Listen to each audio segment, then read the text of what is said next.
네, 오늘 하나님께서 주시는 말씀은 사사기 6장이 되겠습니다.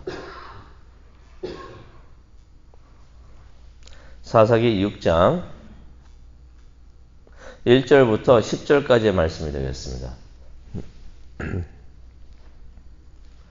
사사기 6장 1절부터 10절까지의 말씀을 우리 다 함께 봉독하도록 하겠습니다. 네, 찾으셨으면 읽겠습니다. 1절부터 10절까지 우리 다 함께 읽겠습니다.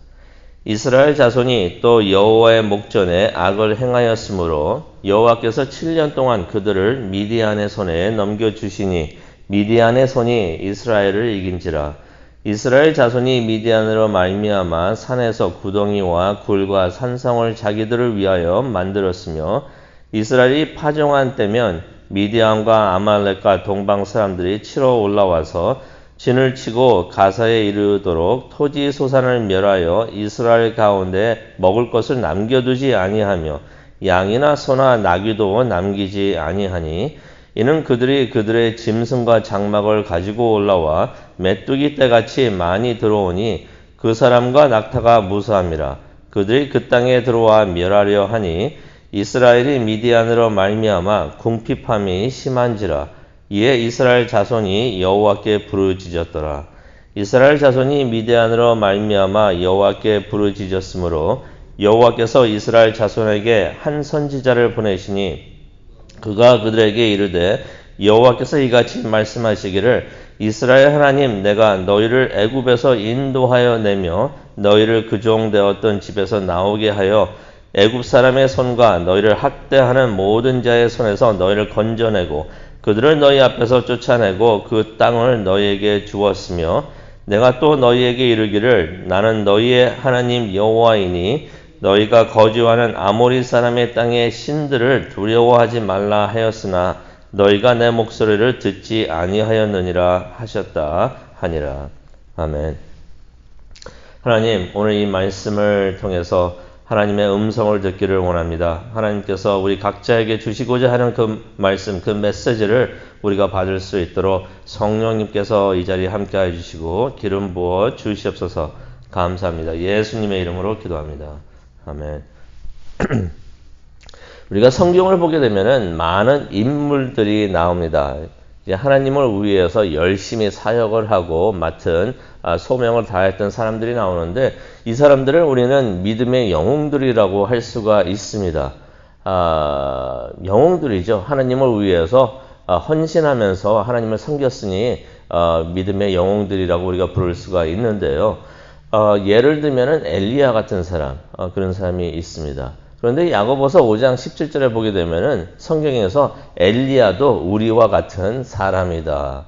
어떻게 보면은 너무나 영웅스럽고 그런 사람이라서 우리가 우리랑 좀 다른 사람이라고 생각할 수가 있는데 성경에서는 우리와 같은 사람이다라고 말을 해주고 있습니다. 그래도 엘리야의 삶을 보게 되면은 뭔가 우리와 다르구나 하는 것을 우리가 좀 느끼게 되는데요. 뭐 하늘에서 불을 내리게 하는 거 아무나 할 수 없겠죠. 그 다음에 또 불마차 타고서 죽지 않고 죽음을 체험하지 않고 승천하는 거, 하늘로 올라가는 거, 그것도 아무나 할 수 있는 것은 아닙니다. 그런데 그 믿음의 영웅들 중에서 우리가 보게 되면은 진짜 우리와 같은 보통 사람 같은 사람들도 있는데요. 바로 그 중에 한 사람이 기드온입니다. 사사 기드온. 오늘부터 이제 사사 기드온에 대한 이야기가 시작이 되는데요. 바로 기드온이 그런 사람들 중에 하나입니다. 기드온의 삶을 보게 되면은 이런 사람도 있구나. 우리와 진짜 많이 비슷하다라고 생각이 되는데요. 기드온의 삶이 우리에게 위로가 되고 격려가 됩니다. 때로는 우리가 참 부족하다 이래가지고 우리가 하나님의 일을 할 수 있을까라고 그렇게 좀 낙심될 때도 있는데 기드온 같은 사람도 있었고 하나님께서 기드온 같은 사람도 사용하셨구나 라는 것을 보면서 우리가 위로받고 또 격려를 받을 수가 있는 것 같습니다. 오늘부터 사사 기드온의 이야기를 묵상하면서 공부하기를 원하는데요. 사사기 6장 1절에서 10절 우리가 오늘 읽은 말씀은 사사 기드온이 등장하게 되는 그러한 배경 이야기가 됩니다. 5장 31절을 잠시 가기를 원하는데요. 5장 31절 끝부분을 보게 되면은 이런 말씀이 있습니다. 이스라엘의 땅에 40년 동안 평원이 있었다라는 말씀이 나오는데 사사 드보라가 통치하고 있었을 40년 동안은 평화를 누렸다는 이야기예요. 평화를 누렸다는 이야기는 어떤 의미가 되냐면은 이스라엘 사람들이 하나님을 잘 섬겼다는 얘기입니다. 하나님을 예배하고 잘 섬겼다는 것을 성경에서 말을 해주고 있는 것이에요. 근데 6장 1절을 가기를 원합니다. 뭐라고 말씀이 나와 있습니까? 이스라엘 자손이 또 여호와의 목전에 악을 행하였다. 드보라가 죽으니까 또 하나님 앞에서 악을 행했다는 것입니다. 여기서 악을 행했다는 것은 우상을 숭배하기 시작을 했다는 것이에요. 우리가 사사기를 보면서 그 전에도 제가 말씀드렸지만 죄의 패턴이 있습니다. 하나님께서 도와주셔가지고 사사를 통해서 구해주시면은 평온함을 누리고 하나님을 잘 섬기다가 사사가 죽으면은 또 언제 그랬냐는 듯이 또 죄를 짓고 우상을 숭배하고 그랬었는데 또 그러는 것이에요. 드보라가 죽자마자 또 그러는 것이에요. 그래서 1절에 보니까 또라고 그런 단어가 쓰여 있는 것입니다. 또 그 단어에다 동그라미 치시기 바랍니다. 이게 사사기에 나오는 이스라엘 죄의 큰 죄가 되는 것이 계속해서 같은 죄를 반복을 하고 있는 것입니다. 같은 죄를 반복을 하고 있다는 것은 무엇을 의미합니까? 죄의 사슬에 묶여 있다는 것이에요. 거기서 헤어나오지를 못하고 있다는 것입니다. 1절을 계속해서 보기를 원하는데요. 우리에게도 그럴 수가 있습니다. 우리에게도 이런 일이 있을 수가 있는 것이에요. 우리의 삶을, 나의 삶을 내가 잘 보게 되면은 같은 죄가 계속해서 반복이 되는 것을 우리가 볼 수가 있습니다. 이스라엘 사람들만 그랬던 것이 아니에요. 우리들도 그럴 수가 있다는 것이에요. 그러면 어떻게 해야 됩니까? 하나님한테 나의 삶에 있는 죄의 사슬을 끊어 주시옵소서. 이것을 우리가 기도해야 될 줄로 압니다. 1절을 계속해서 보기를 원하는데요. 악을 행하였으므로 원인과 결과를 설명을 해주고 있습니다. 악을 행하였기 때문에 여호와께서 하나님께서 7년 동안 그들을 미디안 손에 넘겨주셨다. 이스라엘이 7년 동안 미디안 사람들의 침략과 약탈을 당하게 되는데요. 그게 우연이 아니라 그냥 어쩌다가 그런 일이 일어난 것이 아니라 이스라엘 사람들의 죄에 대한 하나님의 심판이셨다는 것이에요. 근데 2절을 보기를 원하는데요. 이 미디안 사람들이 세력이 너무나 강하고 잔인했습니다. 2절 한번 보기를 원하는데요. 이런 말씀이 있습니다. 미디안으로 말미암아 산에서 웅덩이와 굴과 산성을 자기들을 위하여 만들었으니.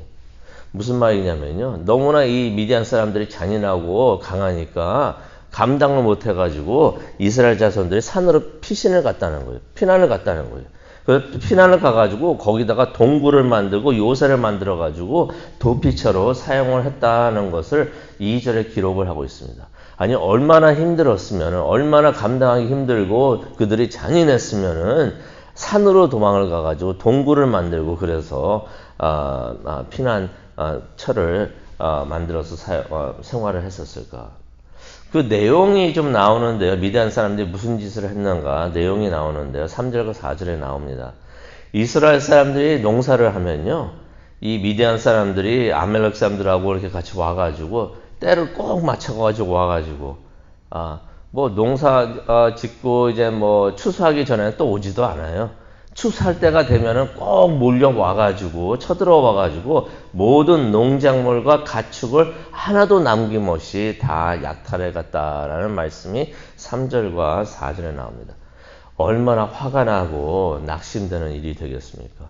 열심히 이번에는 어떻게 이런 일이 없겠지 하면서 열심히 농사 짓고 추수했는데 추수하기만 하면은 나타나가지고 모든 곡식물과 모든 것을 농작물을 다 빼앗고 강도질해서 갔다는 것이에요. 그러면 우리가 이렇게 생각을 할 수가 있어요. 그들이 약탈을 못하도록 그냥 막 그들과 싸워가지고 막으면 되지 않겠는가? 항상 그렇게 당하고만 있어야 되는가? 근데 문제가 있습니다. 5절을 한번 보기를 원하는데요. 이 사람들이 몰려왔는데 어떻게 몰려왔냐면은 메뚜기 떼 같이 몰려왔다 그랬어요. 메뚜기 떼. 메뚜기 떼 하면 생각나는 거 혹시 있으십니까? 성경 말씀 중에서? 메뚜기 떼 하면 생각나는 거. 그 애굽에 있을 때 재앙 중에 재앙 중에 하나. 메뚜기 떼가 막 몰려왔던. 수도 없이 막 몰려온 것이에요. 그러니 이스라엘 자손들이 어떻게 막고 그들과 싸울 수가 없었던 것이에요. 감당할 수 없을 만큼 많은 군사들이 몰려왔다는 것입니다. 낙타를 타고 와서 또 공격을 합니다. 기동성도 훨씬 뛰어났던 것이에요. 어떻게 감당이 안 되는 것이에요. 근데 5절을 또 보게 되면은 이 사람들이 올라올 때 어떻게 올라왔냐면은 이는 그들의 짐승을 가지고 데리고 왔다고 합니다. 여기서 말하는 짐승은 무엇을 말하냐면요. 가축을 말하는 것이에요. 이 사람들이 자신들의 가축을 가지고 와가지고 그냥 풀어놓는 거예요. 이스라엘 사람들 논 밭 그런 게 다 풀어놓으니까 그 곡식들을 그 가축들이 그냥 잘 먹을 수 있도록 그렇게 하고 또 장막을 가지고 왔다고 합니다. 무엇을 의미합니까? 그냥 느긋하게 와가지고 거기서 눌러 앉아가지고 먹을 수 있는 거 다 먹고 뭐 이렇게 약탈할 수 그렇게 했다는 것이에요. 그러니 이 미디안 사람들의 강한 군사력하고 잔인성을 여기서 보여주고 있습니다. 또 한편으로는 이스라엘 사람들이 얼마나 무력했는가. 그냥 와가지고 약탈하고 있으니까 그냥 알겠습니다 하면서 가만히 있었던 것이 어떻게 할 수가 없었던 것이에요. 할 수가 있었던 것이 있죠. 너무나 힘드니까 견디다 못해가지고 하나님께 부르짖습니다. 7절에 나와요. 하나님한테 도와달라고. 하나님, 죄를 지을 때는 우상을 막 찾다가 이런 힘든 일이 되니까 하나님을 찾습니다. 하나님을 찾으면서 하나님 도와주십시오. 그런데 이 사람들이 이때 회개는 안 했던 것 같아요. 회개는 하지 않고 자신들이 잘못한 거 하나님한테 용서해 주십시오. 죄를 지었습니다. 내가 죄입니다. 라고서 고백은 하지 않고 하나님한테 그냥 도와달라고만 했던 것이에요. 그래서 8절에 보니까 하나님께서 선지자를 보내주셨다라고 말씀을 하셨는데요. 이전에는 무슨 일이 있었습니까? 하나님께서 구해 주실 때 사사를 보내주셨어요. 사사를 보내주셨는데 이번에는 선지자를 보내주십니다. 무슨 말입니까? 이 사람들이 자신의 잘못을 인정하고 고백하고 용서를 구하고 회개하지 않으니까 하나님께서 선지자를 보내주셔서 지적해 주시는 것이에요. 너 이런 것들 하고 있는 거 왜 회개하지 않느냐? 하나님께서 지적을 해 주시는 것입니다. 하나님의 메시지가 있는데요. 8절을 보니까 내가 너희를 애굽에서 인도하여 내어 종살이 하던 곳에서 나오게 해 주었다. 9절을 보니까 내가 애굽인들의 손에서 너희를 구하여 주었다. 너희를 학대하는 모든 자의 손. 여기서 말하는 학대하는 모든 자의 손은 가나안 족속들을 말합니다. 애굽인들 뿐만이 아니라 가나안에서 살고 있는 모든 사람들로부터 너희를 건져내었고 그들을 쫓아내고 그 땅을 너희에게 주었다라고서 하나님께서 말씀을 해 주십니다. 무엇을 이야기하고 계시냐면요. 하나님께서 지금까지 하나님께서 인도하여 주시고 또 하나님께서 행하여 주셨던 모든 일들을 다시 한번 상기시켜 주시는 것이에요. 그러면서 중요한 말씀 10절에 하십니다. 내가 이르기를 나는 너희의 하나님이니 가나안 땅의 신들을 두려워하지 말라 하였다. 여기서 아모리 사람의 땅이라는 것은 어떤 것을 의미하냐면 가나안 땅에 살고 있었던 사람들을 말합니다. 가나안 땅의 신들을 내가 두려워하지 말라고 하지 않았느냐라고서 하나님께서 말씀하시는 것이. 여기서 두려워한다는 것은 무엇을 의미하냐면요. 예배하는 것을 말합니다. 그래서 하나님께서 내가 우상들을 가나안 사람들의 신들을 예배하지 말라고 하지 않았느냐. 여기서 우리가 이번 주일에도 우리가 예배에 대해서 말씀을 나누도록 하겠는데요. 우리가 두렵다고 생각하는 것을 우리가 예배합니다. 무엇이 두렵을 때? 내가 생각할 때 이것이 없으면 안 되겠다라고 하면서 그의 존재를 강하게 인정을 하면서 두려워할 때 우리는 영적으로 그것을 예배한다는 것이에요. 그게 성서에 나오는 예배의 의미가 바로 그것입니다. 그래서 하나님께서 나를 두려워하라 라고 말씀하실 때는 나를 예배하라 라고 말씀하시는 것이에요. 너희는 가나안 땅의 신들을 내가 두려워하지 말라고 하지 않았느냐, 예배하지 말라고 하지 않았느냐, 그렇게 하나님께서 책망하시는 것입니다. 근데 너희가 내 말을 듣지 않았다라고 말씀을 하시는 것이에요. 하나님께서 이렇게 말씀하시면서 이때 기드온을 이제 소명하셔가지고 부르셔가지고 사사의 사명을 주십니다. 오늘 이 말씀을 생각을 하면서 우리가 기도하는 시간을 갖기를 원하는데요. 우리가 겪는 모든 시련이 다 하나님의 책망이 아닙니다. 하나님의 심판이 아닙니다. 하지만 우리가 깨달아야 되는 것은 하나님께서는 때때로 시련을 통해서 우리를 훈육해 주십니다. 그런데 그 목적은 우리를 쓰러뜨리고 우리가 잘못되는 것을 하나님께서 원하는 것이 아니에요. 하나님께서는 우리가 회개하는 것을 원하시는 것이에요.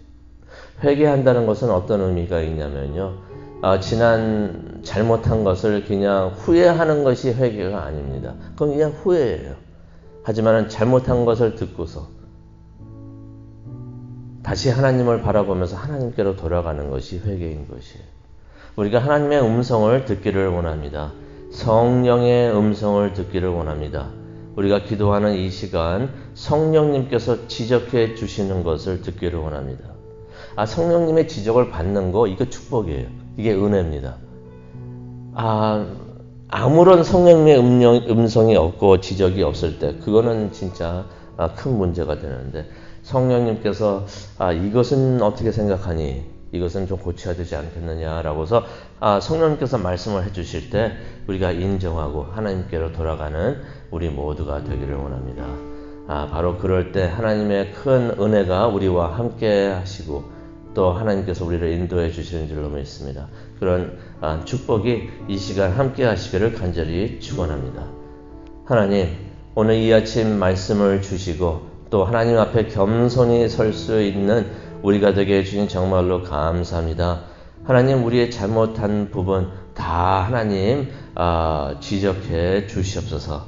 겸손히 하나님 앞에 나와서 하나님이 맞습니다. 제가 틀렸습니다. 라고 고백을 하면서 하나님께 좀 더 가까이 나갈 수 있는 우리 모두가 될 수 있도록 하나님 은혜 내려 주시옵소서. 또 오늘 이 말씀을 또 온라인으로 듣고 예배하고 계시는 모든 성도님들 함께하여 주시고 같은 은혜 내려 주시옵소서. 감사합니다. 예수님의 이름으로 기도합니다. 아멘.